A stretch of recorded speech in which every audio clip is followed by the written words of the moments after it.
Dan hisab terbagi menjadi dua. Hisabul ard dengan hisabun niqash.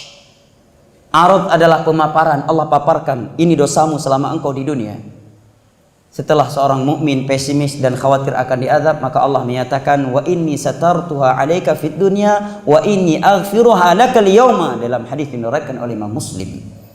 Pada di saat dunia aku tutup maksiat kamu ini sehingga manusia tidak tahu, maka hari ini akan aku ampuni engkau wahai hambaku. Karena dia bertemu dengan Allah membawa nilai tauhid, tidak membawa dosa syirik. Karena dalam hadis yang lain yang diriwayatkan oleh Imam Tirmidzi dari Anas bin Malik radhiyallahu anhu, hadis qudsi, Allah berfirman, ya bani Adam, law ataitani biqarabil ardi khataya thumma laqitani la tusyriku bi syai'a lalaqituka biqarabiha maghfirah. Wahai anak Adam, kalau engkau berjumpa denganku membawa dosa, maksiat seluas dunia. Subhanallah. Bagaimana maksiatnya jemaah? Seluas dunia, bukan seluas Bali. Bukan sekedar seluas Singaraja. Seluas dunia maksiat yang dia bawa bertemu dengan Allah. Tetapi engkau bertemu denganku tidak membawa dosa syirik. Walaupun pernah, tetapi dia telah bertobat sebelum matinya, maka akan aku berikan untukmu ampunan seluas dunia pula.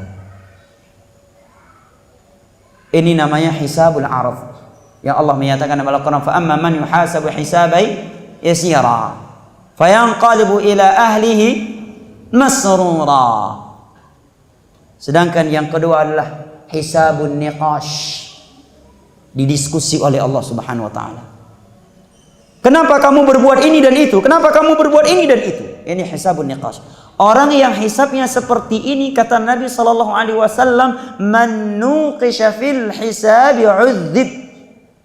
Barang siapa yang didiskusi oleh Allah ketika hisab, pasti dia akan binasa setelah itu. Pasti dia akan diazab. Kenapa hari ini kamu berbuat ini dan itu?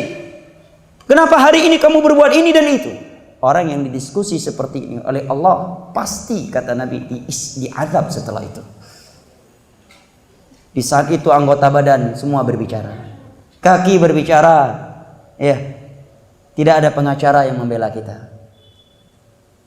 Saksi adalah anggota badan kita.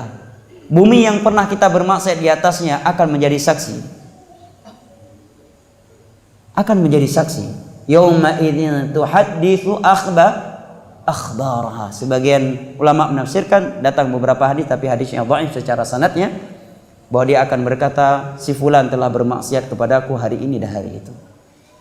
Saudara di dalam kamar sendirian, orang tua tidak melihat, kemudian HP ada di tangan, takutlah kepada Allah. Karena sekarang dunia yang begitu luas berada di atas telapak tangan saudara, hanya sebesar 5 inci atau lebih dari itu. Apa yang ingin dilihat di dalam itu bisa Anda lihat. Saudara bisa melakukan berbagai maksiat, menonton tontonan-tontonan yang Allah haramkan. Tapi ingat, Allah Maha melihat, Allah Maha mengetahui. Bumi yang kita pijak akan menjadi saksi, mata kita akan menjadi saksi, kedua tangan kita akan menjadi saksi. Diaudit oleh Allah sedikit, tidak ada yang terluput dari Allah. Wa qalu ma li hadzal kitabi la yughadiru saghiratan wala kabiratan illa ahsaha wa wajadu ma 'amilu hadira wa la yadhlimu rabbuka ahada, kata Allah. Orang-orang yang banyak berbuat dosa berkata, kitab apa ini? Ketika dihisab, Allah nampakkan lembaran-lembaran catatan amalannya. Kok semua tertulis di sini, yang kecil dan yang besar, tidak ada yang terluput sedikit pun. Dari semenjak umur kita baligh jamaah sampai kita wafat, itu semuanya telah Allah tulis. Ditulis oleh malaikat, alaikum hafiz wa inna alaikum lahafidhin kiraman katibin yaktubuna ma taf'alun. Iqra kitabak, baca kitab kamu ini. Allah perintahkan kita. Subhanallah jemaah. Dan di dalam beberapa riwayat disebutkan sebagian orang hisab, lama hisabnya, tahu jamaah berapa lama? Seperti 400 tahun dia diberdirikan oleh Allah, diaudit oleh Allah. Lamanya seperti 400 tahun di dunia jamaah.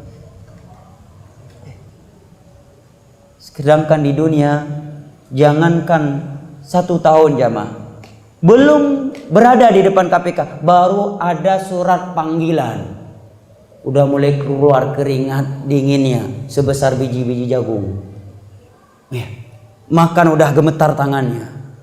Minum nggak bisa nikmat lagi. Wajah udah pucat, udah ada surat panggilan dari KPK. Mau diaudit, bingung dia. Waktu persiapkan berkas hanya 24 jam. Bergetar tubuhnya. Bisa-bisa dia stroke. Bisa-bisa dia jatuh pingsan. Keluar keringatnya. Dia stres, bingung. Dia telepon relasinya, semua mati HP-nya.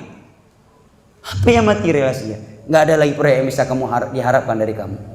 Mati HP-nya. Maaf saya sibuk, apalagi kalau dari vonis tersangka. Jangankan wajahnya ikut hijau, mungkin giginya pun bisa ikut hijau warnanya. Ini baru di depan manusia. Bagaimana ketika kita berada di hadapan Allah Subhanahu wa taala. Al-Khaliq, Rabbul Alamin. Sebagian kita di hari itu kata Nabi adalah hisabnya lamanya seperti 400 tahun di dunia ini lamanya.